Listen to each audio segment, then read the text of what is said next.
लेकिन किसी भी एक क्षेत्र में एनडीए बढ़त हासिल करती हुई महागठबंधन के ऊपर नजर नहीं आ रही है। सुधांशु जी, देखिए चित्रा जी, अभी आपने जो सीमांचल का विश्लेषण दिया, ये हमारा बहुत मजबूत इलाका नहीं रहा है। 2014 में सीमांचल और इससे जुड़े झारखंड के क्षेत्र में हमें अपेक्षित सफलता नहीं मिली थी। मगर अभी आपके विश्लेषण में ये एक बात बहुत स्पष्ट सामने आ रही है।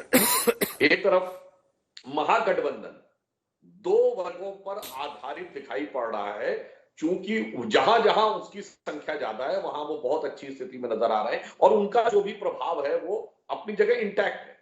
तो स्वाभाविक रूप से जो एनडीए का प्रभाव है वो एक होमोजीनियस है, उसमें सभी वर्गों सभी प्रकार के समुदायों का एक आनुपातिक और बेहतर प्रतिनिधित्व नजर आ रहा है। तो हम ये कह सकते हैं कि सामाजिक दृष्टि से इस विपरीत विश्लेषण में भी आप देखें तो एनडीए एक सकारात्मक भूमिका नजर आता है। मैं प्रेमचंद मिश्रा जी से पूछना चाहता हूं, उन्होंने ये कहा उपहास की बात, तो क्या वो यहां पर बोलेंगे कि जो एमवीएम बोला था राहुल गांधी जी ने, अगर ये चुनाव परिणाम ऐसे आते जो हमारा मानना नहीं आएंगे, फिर भी आज की स्थिति में क्या वो इसके लिए क्षमा मांगेंगे?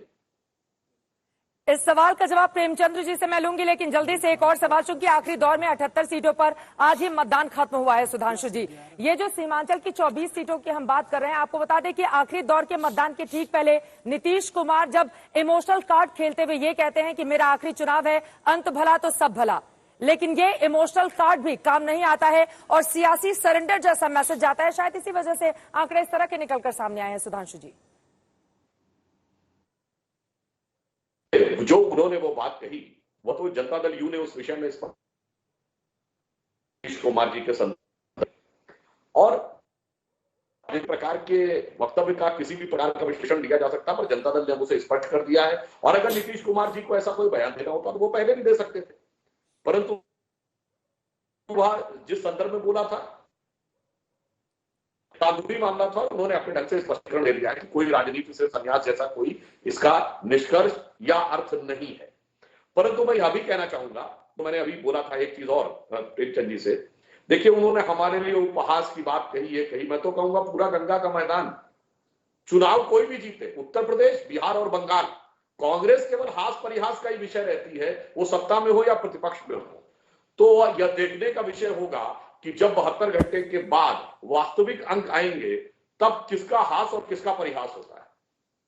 प्रेमचंद्र मिश्रा जी, जवाब दीजिए इसका। कांग्रेस पार्टी कहां खड़ी है? उन्होंने 3 राज्यों का एग्जाम्पल भी दे दिया।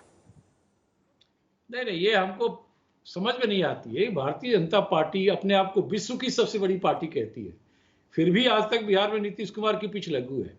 गठबंधन के बजाय अकेले अपने बलबूते पर तो कभी चुनाव लड़ी नहीं बीजेपी ने, बिहार में लड़ने का काम ही नहीं किया। इनके पास 243 उम्मीदवार भी नहीं है। हमारे गठबंधन पर सवाल खड़ा करते हैं। अरे किसी के गठबंधन पर सवाल करने से पहले आपको अकेले चुनाव लड़ने का साहस जुटाना चाहिए, जो आपकी पार्टी में और आपके नेता में है ही नहीं। कहां कहां आपके गठबंधन में कितने साथी हैं पता है आपको? मुझे लगता है आपसे ज्यादा कौन जानता होगा। किस राज्य में आपका गठबंधन नहीं है? हर जगह आपने गठबंधन करके और या फिर चोर दरवाजे से सत्ता में आने का काम किया है, और आप ऐसे प्रश्न कर रहे हैं। इस चीज को समझ लीजिए कि झूठ की राजनीति बार बार नहीं चलती है। बिहार में 15 साल का बहुत बड़ा समय होता है, उसके बाद भी आपने अगर लोगों के जीवन स्तर में सुधार नहीं लाया, रोजगार सृजन नहीं किए, बेहतर क्वालिटी एजुकेशन आपकी सरकार नहीं दी, और स्वास्थ्य विभाग का तो ऐसा जिम्मा, 13 साल बिहार का हेल्थ मिनिस्टर बीजेपी के लोग रहे हैं। चित्रा सुन लीजिए, 13 साल बीजेपी का आदमी बिहार का हेल्थ मिनिस्टर रहा है, और अस्पताल में एक बेड पर डेड बॉडी 2 दिन तक पड़ा रहता है, दूसरे तक पर कोरोना पेशेंट का इलाज होता है। ये इससे बड़ा बदहाल क्या आप कर लेंगे बिहार को? तो मैं समझता हूं आपने सिर्फ और सिर्फ भाषण दिया, जनता के पक्ष में कोई काम नहीं हुआ, लोगों का जीवन स्तर नहीं सुधरा, क्राइम बढ़ा हुआ बिहार है, और वो संकेत दिख रहे हैं, रिपोर्ट है, वो संकेत दिख रहे हैं। कम से कम एग्जिट पोल के जो आंकड़े आ रहे हैं, अगर यही नतीजों में तब्दील होते हैं तो इन सब का असर दिख रहा है। जल्दी से एक बार चलते हैं, हमारे साथ रामेश्वर चौरसिया जी जुड़े हुए थे। बड़ा मौसम बदला है, पिछली बार जब आपसे टीवी पर बात हुई थी बीजेपी से एलजेपी में पहुंच गए।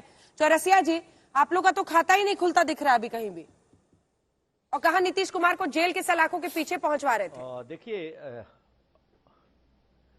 अंजना जी, वो तो खैर जाएंगे। आप देख लीजिए हमारा स्टैंड पहले से क्या था चिराग पासवान जी का, कि नीतीश जी का साथ नहीं जाना है। उनकी बिहार में ग्राफ बहुत नीचे चला गया है, ये बीजेपी को साफ साफ संकेत था, हम लोग भी बोलते थे। और आपने देखा है, आप देखिएगा एक चैनल पर मैं देख रहा था कि नीतीश कुमार के सीटों का स्ट्राइक रेट 35% है। मतलब और बेस्ट मौसम वैज्ञानिक का पुरस्कार नहीं छोड़िएगा, सबसे बेस्ट मौसम वैज्ञानिक का पुरस्कार नहीं छोड़िएगा। सुन तो लीजिए अभी भी पहले कहिएगा कि हमने बताया था। अरे मैं 30 सेकंड में पूरा कर देता हूं, आप सुन लीजिए काम की बात। बोलो। काम की बात सुन लीजिए। तो इसमें घाटा बीजेपी को क्या हुआ है, देखिए बीजेपी का जो 55 वोट है, वैस वोट है, वो शिफ्ट कर गया। जो काम चाहते थे लोग, जिनको रोजगार चाहिए था, वो नीतीश कुमार से नाखुश थे।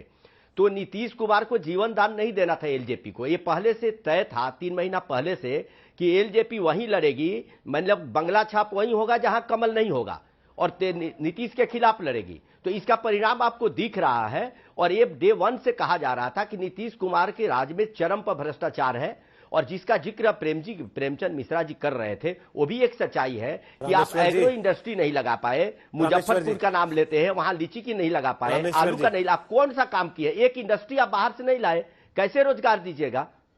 रोजगार कैसे देंगे बताइए?